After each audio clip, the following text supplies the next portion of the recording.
নমস্কার, কেমন আছেন আপনারা সবাই? আশা করছি ভালো আছেন। আজ চলে এলাম একটা রেসিপি নিয়ে। আজ বানাবো চিংড়ি মাছের মাথা বাটা। তার জন্য চিংড়ি মাছের মাথার খোসা বাদে যে আর কি মাথা ঘিলু আর কি ছোটো ছোটো পাগুলো বা যাই হোক ওরকম টাইপের মাথার যে যতটা থাকে ওইগুলোই আর কি কেটে ধুয়ে রেখেছি। আর কড়াইতে তেল দিয়ে দিয়েছি দুটো শুকনো লঙ্কা, আর দিয়েছি পেঁয়াজ, রসুন, কাঁচা লঙ্কা। এগুলোকে ভালো করে একটু ভেজে নেব। আপনার চাইলে এর মধ্যে টমেটোও দিতে পারেন, আমার কাছে ছিল না তাই দিইনি। এবার দিয়ে দিলাম কালো জিরে ফোড়ন, দিয়ে এবার দিয়ে দেবো চিংড়ি মাছের মাথাগুলো দিয়ে ভালো করে ভেজে নেব। ভেজে নিয়ে বাটবো। এই যে চিংড়ি মাছের মাথাগুলো বড়ো সাইজের চিংড়ি ছিল তো ওই জন্য মাথাটা আর কেটেছিলাম, খেতে কিন্তু দুর্দান্ত হয়েছিল। আর লবণ হলুদ দিয়ে এবার ভালো করে ভাজছি। আমার ভিডিওগুলো যদি আপনাদের ভালো লাগে অবশ্যই একটা like, comment, share and subscribe করে পাশে থাকবেন। ভাজা প্রায় হয়ে এসছে,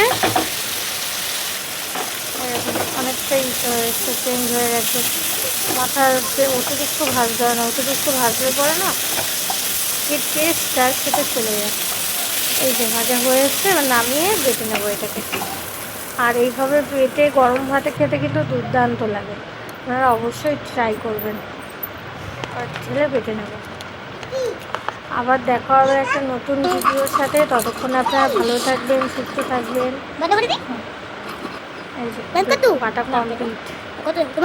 আর খেতে কিন্তু খুবই ভালো হয়েছিল। আমি একটু মুখে দিয়ে চেক করেছিলাম, ভালো লেগেছিল।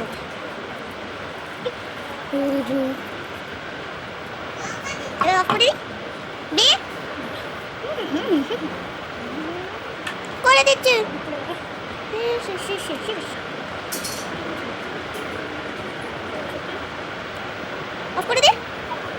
আবার দেখা হবে একটা নতুন ভিডিওর সাথে। আজ তাহলে আসি, বাই।